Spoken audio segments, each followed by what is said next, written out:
அன்பிற்கினிய சகோதர சகோதரிகளே, வணக்கம். நீங்கள் கேட்கவிருப்பது டிவைன் விஸ்டம் மினிஸ்ட்ரீஸ் வழங்கும் இன்றைய இறைவார்த்தையும் மறையுரையும். 2025 டிசம்பர் மாதம் 9ஆம் தேதி, திருவருகை காலம் 2ஆம் வாரம், செவ்வாய்க்கிழமை.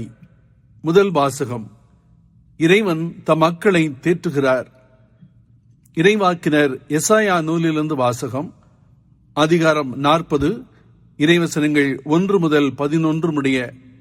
ஆறுதல் கூறுங்கள், என் மக்களுக்கு கனிமொழி கூறுங்கள் என்கிறார் உங்கள் கடவுள். எருசலேமிடம் இனிமையாய் பேசி உரத்த குரலில் அவளுக்கு சொல்லுங்கள். அவள் போராட்டம் நின்றுவிட்டது, அவள் குற்றம் மன்னிக்கப்பட்டது. அவள் தன் பாவங்கள் அனைத்திற்காகவும் ஆண்டவர் கையில் 2 மடங்கு தண்டனை பெற்றுவிட்டாள். குரலொலி ஒன்று முழங்குகின்றது. பாலை நிலத்தில் ஆண்டவருக்காக வழியை ஆயத்தமாக்குங்கள். பால் நிலத்தில் நாம் கடவுளுக்காக நெடுஞ்சாலை ஒன்றை சீராக்குங்கள். பள்ளத்தாக்கு எல்லாம் நிரப்பப்படும், மலை குன்று யாவும் தாழ்த்தப்படும், கோணலானது நேராக்கப்படும், கரடு முரடானவை சமதளமாக்கப்படும். ஆண்டவரை மாட்சி வெளிப்படுத்தப்படும். மானிடர் அனைவரும் ஒருங்கே இதை காண்பர். ஆண்டவர் தாமே இதை மொழிந்தார். உரக்க கூறு என்றது ஒரு குரல். எதை நான் உரக்க கூற வேண்டும் என்றேன். மானிடர் அனைவரும் புல்லே ஆவர், அவர்களின் மேன்மை வயல்வெளி பூவே. ஆண்டவரின் ஆவி இறங்கி வரவே புல் உலர்ந்து போம், பூ வதங்க விழும். உண்மையில் மானிடர் புல்லே ஆவர், புல் உலர்ந்து போம், பூ வதங்க விழும். நம் ஆண்டவரி வார்த்தையோ என்றென்றும் நிலைத்திருக்கும். சியோனே, நற்செய்தி தருபவளே, உயர்மலை மேல் நின்று கொள். எருசலேமே, நற்செய்தி உரைப்பவளே, உன் குரலை எழுப்பு, அஞ்சாதே. இதோ உன் கடவுள் என்று யூதா நகர்களிடம் முழங்கு. இதோ என் தலைவராகிய ஆண்டவர் ஆற்றலுடன் வருகின்றார். அவர் ஆற்றலோடு ஆட்சி புரிய இருக்கிறார். அவரது வெற்றி பரிசை தம்முடன் எடுத்து வருகின்றார். அவர் வென்றவை அவர் முன் செல்கின்றன. ஆயினை போல் தம் மந்தையை அவர் மேய்ப்பார். ஆட்டுக்குட்டிகளை தம் கையால் ஒன்று சேர்ப்பார். அவற்றை தம் தோளில் தூக்கி சுமப்பார். சினையாடுகளை கவனத்துடன் நடத்தி செல்வார். ஆண்டவரின் அருள்வாக்கு. பதிலுரை பாடல் பல்லவி. இதோ நம் கடவுள் ஆற்றலுடன் வருகின்றார். ஆண்டவருக்கு புதியதொரு பாடல் பாடுங்கள். உலகெங்கு வாழ்வோரே, ஆண்டவரை போற்றி பாடுங்கள். ஆண்டவரை போற்றி பாடுங்கள், அவர் பெயரை வாழ்த்துங்கள். அவர் தரும் மீட்பை நாள்தோறும் அறிவியுங்கள். பல்லவி. இதோ நம் கடவுள் ஆற்றலுடன் வருகின்றார். பிற இனத்தாருக்கு அவரது ஆட்சியை எடுத்துரையுங்கள். அனைத்து மக்களினங்களுக்கும் அவரது வியத்தகு செயல்களை அறிவியுங்கள். வேற்றினத்தாரிடையே கூறுங்கள், ஆண்டவரை ஆட்சி செய்கின்றார். பூவுலகு உறுதியாக நிலைநிறுத்தப்பட்டுள்ளது, அது அசைவுறாது. அவர் மக்களினங்களை நீதி வழுவாது தீர்ப்பிடுவார். பல்லவி. இதோ நம் கடவுள் ஆற்றலுடன் வருகின்றார். விண்ணுலகம் மகிழ்வதாக, மண்ணுலகம் களிகூறுவதாக. கடலும் அதில் நிறைந்துள்ளனவும் முழங்கட்டும், வயல்வெளியும் அதில் உள்ள அனைத்தும் களிகூறட்டும். அப்பொழுது காட்டில் உள்ள அனைத்து மரங்களும் அவர் திருமுன் களிப்புடன் பாடும். பல்லவி. இதோ நம் கடவுள் ஆற்றலுடன் வருகின்றார். ஏனெனில் அவர் வருகின்றார், மண்ணுலகிற்கு நீதி தீர்ப்பு வழங்க வருகின்றார். நிலவுலகை நீதியுடனும் மக்களினங்களை உண்மையுடனும் அவர் தீர்ப்பிடுவார். பல்லவி. இதோ நம் கடவுள் ஆற்றலுடன் வருகின்றார். நற்செய்திக்கு முன் வாழ்த்தொலி. அல்லேலூயா, அல்லேலூயா. ஆண்டவரின் நாள் அண்மையில் உள்ளது. இதோ அவர் நம்மை மீட்க வருகின்றார். அல்லேலூயா. அன்புள்ள சகோதர சகோதரிகளே, நீங்கள் கேட்கவிருப்பது டிவைன் விஸ்டம் மினிஸ்ட்ரீஸ் வழங்கும் விவிலிய முழக்கம்.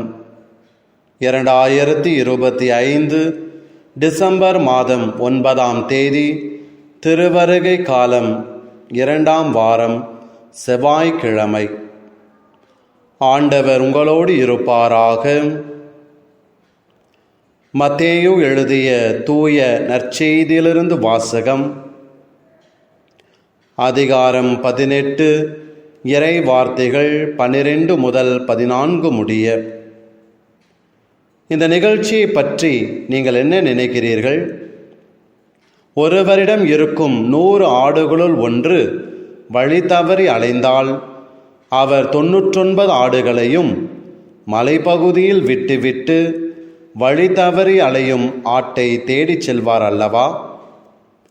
அவர் அதை கண்டுபிடித்தால் வழி தவறி அலையாத 99 ஆடுகளையும் பற்றி மகிழ்ச்சி அடைவதை விட வழி தவறிய அந்த ஓர் ஆட்டை பற்றியே மிகவும் மகிழ்ச்சி அடைவார் என உறுதியாக உங்களுக்கு சொல்லுகிறேன். அவ்வாறே இச்சிறியோருள் ஒருவர் கூட நெறி தவறி போகக்கூடாது என்பதே உங்கள் விண்ணக தந்தையின் திருவுளம் என்றார். ஆண்டவரின் அருள்வாக்கு. ஆண்டவர் இயேசு கிறிஸ்துவில் எனக்கு பிரியமான சகோதர சகோதரிகளை, இன்றைய நற்செய்தியின் வழியாக ஆண்டவர் வழி தவறி செல்கின்ற அந்த ஒற்றை ஆடுகளாக இருக்கக்கூடிய நாம் ஒவ்வொரு மீதும் எந்த அளவிற்கு அன்பு செய்கிறார் என்பதை அழகாக எடுத்து கூறுவதை பார்க்கின்றோம்.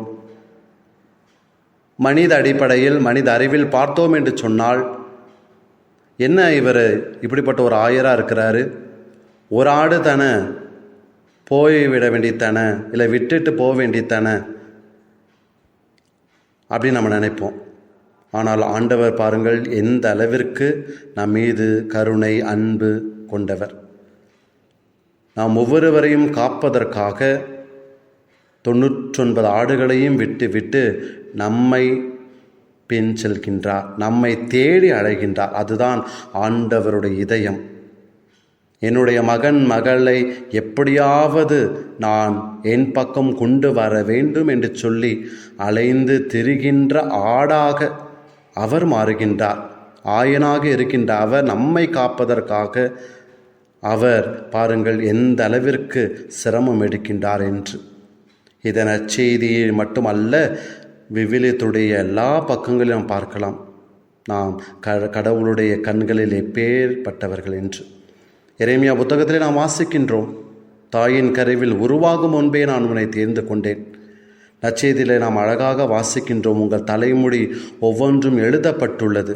திருப்பாடலிலே நாம் வாசிக்கின்றோம், உங்கள் கால் இடராதபடி தாம் தூதர்களுக்கு அவர் கட்டளையிடுவார் என்று சொல்லி ஆண்டவன் நம்மீது எவ்வளவு பற்று கொண்டிருக்கிறார் என்பதை நாம் விவிலியத்தினுடைய முழு பகுதியும் வாசிக்க கேட்கலாம்.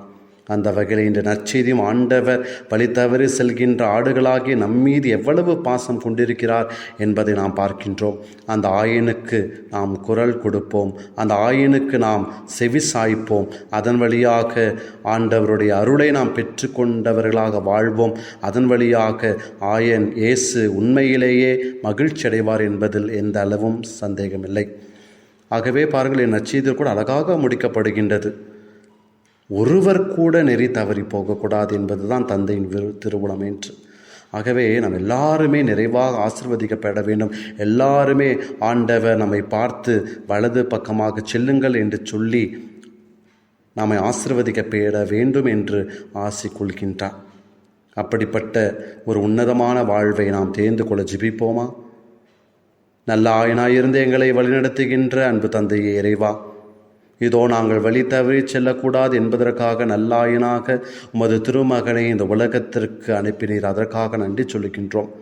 யோவான் எழுதிய நற்செய்தி நாங்கள் வாசிக்கின்றோம், அனைவரும் நிலைவாழ்வு பெறுவதற்காக ஒரே மகனை நல்ல ஆயனாக எங்களுக்கு அனுப்பினீர். அந்த ஆயனுடைய குரலுக்கு நாங்கள் செவி சாய்த்து நாங்கள் வழி தவறி செல்லாமல் அவருடைய குரலுக்கு செவி சாய்ப்பதன் வழியாக உமது திருவுளத்திற்கு ஏற்ப நாங்கள் ஒரு நாள் உமது வலப்பக்கத்தில் நாங்கள் அமரவும் அதன் வழியாக நாங்கள் விண்ணக மகிமையில் திளைக்கக்கூடிய நல்லாசியை தந்தரள வேண்டுமென்று எங்கள் ஆண்டவராகிய கிறிஸ்து வழியாக உம்மை மன்றாடுகின்றோம். ஆமேன்.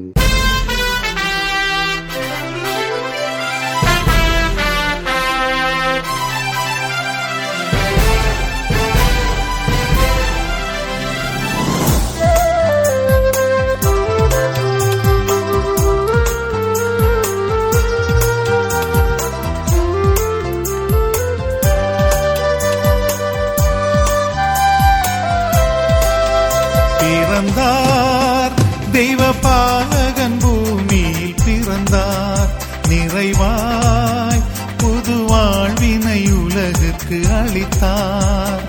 விண்ணுலக மன்னன் இந்த மண்ணில் வந்து ஏழை கோலம் எடுத்திங்கு பிறந்தாரே.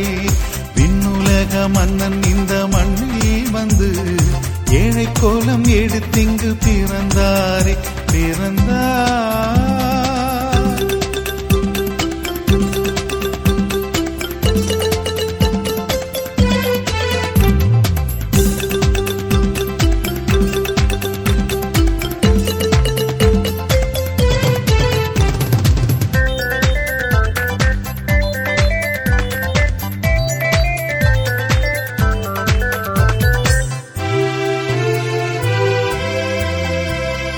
அன்னை மரியின் அன்பு பாலகனாய் புல்லணையில் அவர் தவழ்கின்றார். அன்னை மரியின் அன்பு பாலகனாய் புல்லணையில் அவர் தவழ்கின்றார். நம்மை மீட்க நரர் கோலத்திலே அதிசயமாகவே அவதரித்தார். நம்மை மீட்க நரர் கோலத்திலே அதிசயமாகவே அவதரித்தார். கொண்டாடுவோம், புகழ் பாடுவோம், தேவன் மனிதனானார், பிறந்தார். தெய்வ பாலகன் பூமியில் பிறந்தார், நிறைவாய் புது வாழ்வினை உலகுக்கு அளித்தார், பிறந்தார்.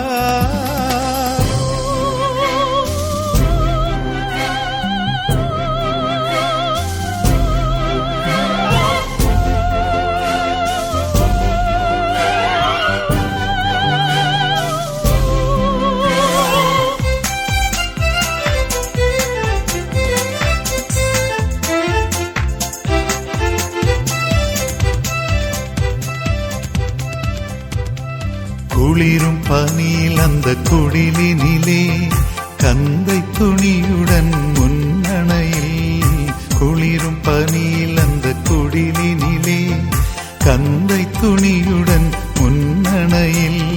மேய்ப்பர் ஞானியர் வணங்கிடவே தூதர்கள் பாடிட துயில்கின்றார்.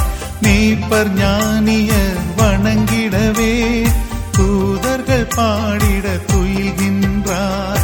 கொண்டாடுவோம், புகழ் பாடுவோம், தேவன் மனிதனானார், பிறந்தார்.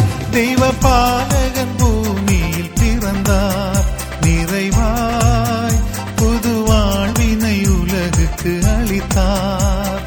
விண்ணுலக மன்னன் இந்த மண்ணில் வந்து ஏழை கோலம் எடுத்திங்கு பிறந்தாரே. விண்ணுலக மன்னன்